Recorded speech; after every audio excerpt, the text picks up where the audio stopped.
Si je vous parle d'Universal, évidemment, vous pensez tout de suite à Universal Studios. Ça tombe bien parce qu'on va vous en parler aujourd'hui.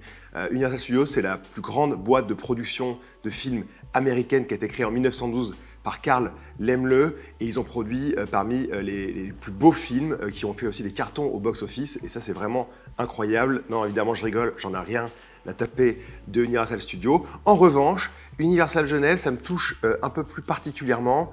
Et aujourd'hui, je vous avais promis une petite sélection pour le mois de juin chez Joseph Bonny. Cette petite sélection, elle est arrivée, elle est chaude, elle sort du four. Ça sent comme ça la brioche de notre enfance. C'est parti, on va se régaler maintenant, tout de suite. Ça se passe ici, sur la planète Terre. Il est exactement 8h42. Merci.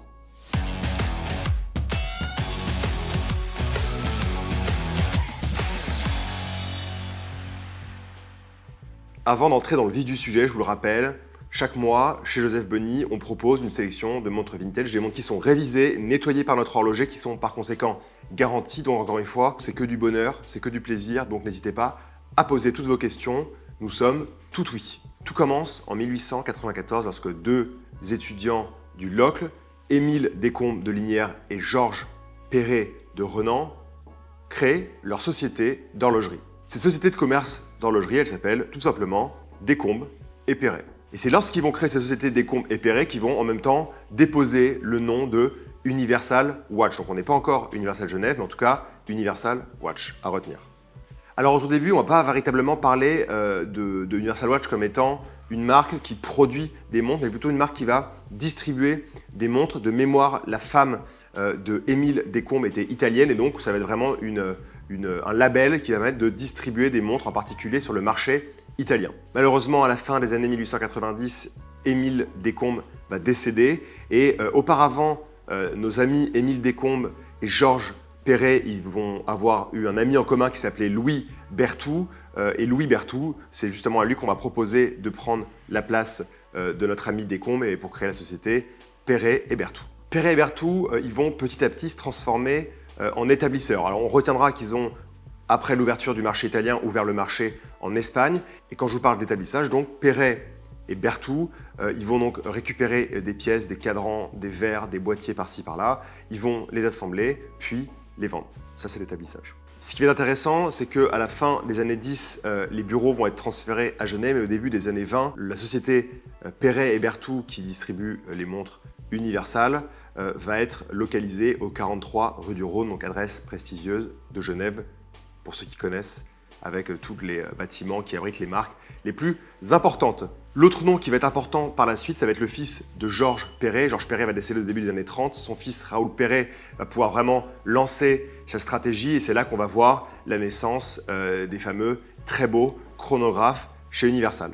À la fin de la Seconde Guerre mondiale, il va y avoir un très gros move de la part d'Universal qui va se développer sur le marché américain. Évidemment, les années 40 seront aussi importantes, notamment à la fin des années 40 pour le développement des premiers mouvements manufacture Universal Genève. Donc, on se souvient évidemment du mouvement automatique à bumper. Et on verra évidemment le développement, l'apparition des montres à calendrier et surtout de savoir-faire bien particulier puisqu'on se souvient aussi, et ça c'est pour ça que j'adore Universal Genève, au-delà des chronographes, des Paul Router, tout ça, on va avoir des montres avec des métiers d'art, notamment des montres avec des cadrans en émaux cloisonnés qui sont vraiment d'une beauté incroyable et qui sont rares aujourd'hui. Ensuite, au début des années 50, on va revenir sur des montres plus simples mais complexes dans leurs détails, avec évidemment le lancement de la célèbre Polar Router qui a été pensée en termes de design par le célèbre Gerald Genta. Cette montre-là, elle a un lien unique avec la Scandinavian Airlines System, qui est en fait une compagnie d'aviation qui va faire des progrès énormes en termes de passage par le pôle, par l'Arctique. Et Universal Genève a développé une montre qui soit antimagnétique, étanche, qui va être portée par les pilotes et de manière générale plébiscitée par SAS, donc la compagnie aérienne, pour tous ses vols à travers le monde. La Polar Router, puis ensuite la Paul Router, fera sa réputation évidemment par son mouvement mécanique à remontage automatique par micro-rotor. Donc vraiment, on va mettre la masse oscillante dans la masse du mouvement pour permettre d'avoir vraiment une superbe épaisseur et pouvoir sortir des montres vraiment qui sont fines et élégantes. Cette Paul Router, elle ne sera pas simplement la montre simple et élégante des pilotes, mais il y aura des déclinaisons. Il y aura la montre de plongée, bien évidemment, la fameuse Paul Router Sub. Il y aura d'autres déclinaisons, Paul Router Jet, etc., etc. Mais ça, on vous en parlera plus tard. Ce que j'aime surtout, moi, ça va être l'apparition par la suite, toujours dans l'idée d'élégance, de finesse développée par Gerald Genta, d'avoir toute la ligne des Shadow, en commençant par la Golden Shadow, qui est une montre en or automatique extra fine, extra classique, qui va beaucoup plaire. Il y aura beaucoup de déclinaisons dans les années 70 avec des formes de boîtiers tonneaux. En l'occurrence, ça vous allez le voir après dans les montres qu'on a sélectionnées pour vous. Donc voilà, jusqu'à ce moment-là, vous avez vu, vous avez une étendue de variétés de montres qui sont proposées. Universal est vraiment une marque de fou qui cartonne. Mais après, il va y avoir quelques ralentissements. Même si Universal va évidemment essayer de monter dans le bateau du quartz, et c'est sans surprise évidemment qu'au début des années 60, Universal va rejoindre le groupe Bulova. Donc c'est pour ça qu'on va voir à ce moment-là notamment la création de la Universal Unisonic avec le célèbre mouvement diapason de la maison Bulova. Ce qu'il faut retenir ensuite, ça se passe au milieu des années 70. Le nom, c'est Stelux. C'est un groupe de Hong Kong qui va prendre une partie du capital du groupe Bulova. Et là, on va dire, ça va marquer un moment un peu triste pour Universal Genève, puisque à la fin des années 70, le dernier Perret, donc Raoul Perret, va quitter la société. Donc on va dire qu'il n'y a plus aucun lien des membres fondateurs à la fin des années 70 au sein de la société Universal Genève. Je vous passe un peu toutes les difficultés de la fin des années 70, mais Bulova est un peu dans des ennuis. Donc on va devoir vendre Universal, et un peu plus tard, au début des années 80, Stelux va racheter tout simplement Universal. La suite des opérations, c'est que la marque va avoir du mal à revenir sur le devant de la scène, va avoir du mal à relancer des pièces assez innovantes, des choses qui marquent, même si à l'époque les montres ne sont pas dégueulasses non plus, il ne faut pas exagérer, mais vraiment voilà, ça va rester finalement une marque dans un portefeuille d'un groupe, un peu tristement, et depuis 25 ans, 30 ans, on parlait vraiment du rachat d'Universal Genève. Quand est-ce que le rachat va opérer? Est-ce que c'est une bonne idée que le rachat finalement s'opère? Est-ce que la marque n'est pas morte? C'est une bonne question, mais vous l'avez probablement entendu comme moi l'année dernière, en 2023, la marque Breitling a racheté la marque Universal Genève. Et donc voilà, maintenant on est un peu dans l'attente de ce qui va se passer, de voir les efforts qui vont être mis en question, la stratégie qui va être opérée par Breitling. On ne sait pas encore, franchement, je n'ai pas de moment pour juger cette chose-là. J'ai peut-être tendance à penser aussi, après avoir vu la reprise et le relancement à la mode ces 10 dernières années de toutes les marques possibles et imaginables, qu'on ne peut pas finalement relancer une marque. Une fois qu'elle est morte, il faut plutôt la laisser morte et ensuite voir ce qu'on fait des montres de collection, entretenir une certaine histoire, entretenir un certain patrimoine. Mais malheureusement, et c'est naturel, on ne peut pas se mettre à la place des membres originaux et penser l'avenir à nouveau de la marque des années et des décennies même après. Souvent, ce qu'on voit, c'est que c'est des relancements, des rééditions, etc., etc. Donc, on va quand même voir ce que va nous proposer Breitling. Mais en attendant, moi, j'ai une petite sélection à vous faire et on va commencer tout de suite. Alors pour cette sélection, j'ai décidé de me focaliser sur des pièces plus ou moins accessibles avec vraiment la signature Universal Genève. Je ne suis pas parti dans les méandres des beaux chronographes unicompax, compures, très compacts, etc., etc., qui sont des pièces un peu plus imposantes et que je n'avais pas forcément envie de vous présenter puisque on va rester, on va dire, dans ce qu'on sait faire le mieux, c'est-à-dire des pièces entre 1000 et 4000 euros. Pour vous faire simple, mais on va prendre beaucoup de plaisir. Pour cette sélection de montres Universal Genève, j'ai décidé de faire par ordre chronologique en référence au numéro de série des montres que je vais vous présenter. On va commencer par une très belle Universal Genève Paul Router automatique date. Alors, ce qu'on disait de la Paul Router, c'est la montre de tous les climats et la montre de toutes les latitudes. Je ne vais pas vous faire l'histoire parce que je vous en ai parlé tout à l'heure. Évidemment, il y a eu un lien très important entre la Scandinavian Airlines System et Universal Genève avec la Polar Router d'abord et la Paul Router ensuite. Ce qu'on pouvait lire d'ailleurs à l'époque, c'est que SAS a fait des études très approfondies des problèmes météorologiques de l'Arctique et a emmené 2 experts lors de son second voyage. En volant au-dessus des nuages, il est possible d'éviter le givrage et les perturbations atmosphériques durant tout le voyage. SAS estimait en effet que la route de l'Arctique ouvrait de grandes possibilités. Le 15 novembre 1954 a eu lieu le premier vol commercial à passer au-dessus du pôle Nord afin de réaliser le voyage Copenhague-Los Angeles. Universal Genève fournissait des montres automatiques pour les pilotes de la Scandinavian Airlines System qui se préparaient depuis un moment à réaliser ces vols commerciaux. La Polar Router prendra donc le nom de cette expérience au-dessus du pôle qui deviendra la montre de service des pilotes de la ligne SAS. Ici, on a vraiment une exceptionnelle et rare Paul Router date caractérisé par son très beau boîtier aux finitions impeccables sur les cornes que l'on attribue aisément à Huguenin Frères.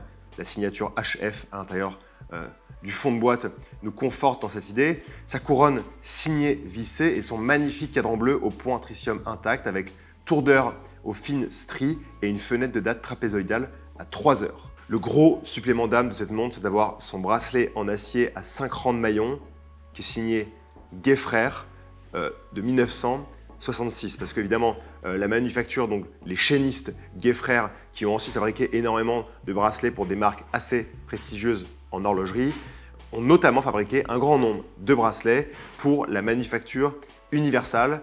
Et c'est ce qu'on retrouve cette Paul Router des années 60, à savoir vraiment ce beau combo plus évolué de la Paul Router qui a déjà à peu près 10 ans d'heures de vol, avec associé à un bracelet Guay Frères. Une pièce qui est dans un état complètement dingue et qu'on adore. On va continuer avec une autre Universal Genève Paul Router automatique date, et ça vous allez le voir avec un cadran très particulier. Une Paul Router pas commune par son beau cadran noir mat, incurvé, convexe, ses larges index en acier, sa date trapézoïdale également à 3 heures, un boîtier aux jolies cornes réalisé à nouveau par Huguenin Frères, caractérisé par sa couronne vissée signée évidemment et son fond de boîte, qui bien que portant les rayures d'usage offre encore le beau logo bien en volume avec le globe démontrant le peu de polissage qu'a reçu la montre. Et à l'intérieur de cette montre, on retrouve le calibre 69 mécanique automatique avec le fameux micro-rotor qui avait été développé à l'époque avec la société Buren. On continue encore, et comme je vous le disais, avec l'augmentation des numéros de série. On est toujours dans la famille Paul Router. Cette fois, pas de date, mais une pièce, vous allez le voir, absolument douce. Une Paul Router au détail charmant entre un cadran azuré argenté et son tour d'heure poli, dans un état proche du parfait, rehaussé par des index en applique dorée, le logo Universal Genève en applique également, et de belles aiguilles dauphines. Une montre caractérisée par ses cornes longues et facettées. À l'intérieur, toujours un mouvement mécanique automatique à micro-rotor, mais cette fois le calibre 218-9. Maintenant, on va faire la transition des Universal Genève Paul Router au Universal Genève de la famille Shadow avec les White Shadow qui caractérisaient les pièces en acier. La ligne Shadow chez Universal Genève a l'illustre des pièces d'une grande finesse, pensée par la main du célèbre Gerald Genta. La White Shadow est en acier, la Gilt Shadow en plaqué or et la Golden Shadow, qui était vraiment la première de la collection, en or massif. Une époque évidemment dédiée aux montres de plongée, mais aussi aux montres les plus fines et les plus élégantes, en particulier chez Universal Genève grâce au calibre de micro-rotor 1,66 et 2,66 qui vaudra à ces montres d'être les plus fines automatiques du monde lors de la présentation à Bâle en 1966, comme je vous le disais en introduction, dans une livrée en or blanc avec aiguille-feuille et chiffres romains. La White Shadow apparaîtra un peu plus tard dans une livrée en acier. Ici, on a vraiment une pièce exceptionnellement fine dans un boîtier tonneau au beau cadran argenté avec de fins index en acier, une date à 3 heures et des aiguilles fils noires. Le très beau supplément d'âme de cette montre se rapporte à son bracelet en acier Universal Genève, à nouveau signé par le grand fabricant Guay Frères et daté de 1969. On va continuer avec une pièce qui est dans le même esprit, qui est à nouveau une Universal Genève White Shadow Ultra Slim. Une pièce très fine qui est similaire à celle que je viens de vous présenter juste avant, dans un boîtier tonneau avec un beau cadran argenté, de fins index en acier et des aiguilles fils noires. Cette fois, pas le bracelet Guay Frères, mais un bracelet anonyme en acier qui lui va très bien. À l'intérieur, on trouve le mouvement mécanique à remontage automatique avec micro-rotor Universal Genève 2,66. Pour finir cette série des White Shadow, on va revenir sur la première montre White Shadow que je vous avais présentée, donc encore une fois avec ce très beau boîtier tonneau, mais encore une fois avec un bracelet Guay Frères de toute beauté. Alors malheureusement, le petit logo U pour Universal qui était sur la boucle est parti avec le temps, il nous a quittés, mais on a toujours ce très fin, très beau bracelet en acier Universal Genève, signé évidemment par Universal, mais aussi par le célèbre fabricant de bracelets Guay Frères. Continuons dans notre épopée Universal avec une pièce un peu plus simple, une Universal Genève mécanique, vous allez le voir tout en reflet doré puisqu'il n'y a pas que les Paul Router, les Compacts et les White Shadow dans la vie. Une pièce qu'on apprécie par son beau boîtier C-Case en plaqué or 20 microns assez épais qui s'accorde à merveille avec le cadran or et ses larges index chiffres romains noirs avec la belle mention Universal Genève à midi, noir également. Une montre qui vient avec sa boîte et ses papiers d'origine du Japon. Ce qui est sympathique, c'est qu'on a encore la boucle Ardillon en métal doré Universal Genève.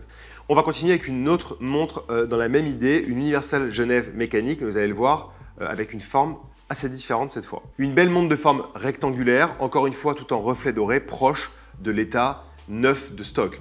Une pièce que l'on apprécie par son beau boîtier en plaqué or 20 microns assez épais, qui s'accorde à merveille avec le cadran or et ses fins index en applique doré, avec la belle mention Universal Genève, noir également. Le gros supplément d'âme, c'est que la montre vient avec sa boîte d'origine du Japon et elle possède son bracelet et sa boucle d'origine. Vous voyez sur les images de Valentin dans un état proche du neuf de stock. Pour les deux dernières montres, on est sur des calibres Universal Genève, mécanique et remontage manuel 1,42. On suit toujours l'ordre des numéros de série. On va revenir sur la collection Shadow, et vous allez le voir avec des pièces qui ont des formes assez différentes et qui sont un peu plus contemporaines que les White Shadow que nous vous avons présentés juste avant les deux petites mécaniques plaqué or de toute beauté. On continue donc avec une Universal Genève automatique White Shadow ultra slim de forme elliptique. Une pièce très élégante, toujours très fine, dans un boîtier de forme ellipse, au beau cadran argenté avec de fins index en acier et des aiguilles fil noir. Une montre qui vient avec son bracelet intégré en acier et réglable à souhait, signé évidemment Universal Genève. À l'intérieur, le calibre mécanique et remontage automatique par micro-rotor, Universal Genève de 66. Dans la même lignée que cette pièce, je vous en présente tout de suite une deuxième, mais cette fois la forme ellipse naturelle a été inversée et juste, tournée en tout cas à 180 degrés et elle présente, vous allez le voir, un magnifique cadran bleu. Une pièce toujours très élégante, très fine, dans un boîtier elliptique tourné à 180 degrés, au beau cadran bleu soleillé de fins index en acier et des aiguilles fil, cette fois argentées. Toujours une montre qui vient avec son bracelet intégré en acier et réglable, signé Universal Genève. Alors, j'ai pas forcément suivi à 100%, mais que à 90% la chronologie des numéros de série. Je voulais finir cette sélection avec une petite montre Universal Genève que j'ai trouvée et très originale puisque je pense que son cadran est un cadran météorite. Si je vous dis ça, c'est qu'au-delà de l'aspect météorite qu'on a l'habitude de voir sur les cadrans et qu'on retrouve sur ce cadran Universal Genève, quand on ouvre la montre et qu'on a accès au mouvement qui est lié au cadran, on a aussi en fait sur le dos du cadran le motif météorite, d'où le fait que j'avance que ce cadran est probablement en météorite. Évidemment, vous vous doutez bien qu'il a été coloré bleu, ça n'empêche pas qu'il est quand même en météorite et qu'il nous vient de tout là-haut. Une pièce que l'on apprécie par son beau boîtier en plaqué or très épais puisque Goldfield 10 carats et surtout ce superbe cadran météorite coloré bleu avec des chiffres romains peints blancs et des aiguilles fil blanches. À l'intérieur, le mouvement mécanique et remontage Universal Genève 1,42. Voilà pour cette sélection Joseph Bonny Universal Genève. J'ai eu plaisir à vous la présenter, j'ai eu plaisir à vous refaire un peu l'histoire de la marque et à voir évidemment ce que la marque va devenir dans les années avec le récent rachat par Breitling. Comme vous l'avez vu, on est parti des Paul Router, on est passé par les Shadow, on est passé par des Universal Genève mécaniques classiques pour finir sur une petite originale avec son cadran météorite. J'espère que cette sélection elle vous a plu. En tout cas, n'hésitez pas à nous poser toutes vos questions. Le but, c'est de se faire plaisir. C'est de voir évidemment qu'au-delà des chronographes de la marque, il y a eu plein de petites montres élégantes qui ont été produites par Universal et qui sont d'une très très grande qualité. Merci pour votre attention. On se retrouve très bientôt pour une prochaine sélection. On vous aime. Merci.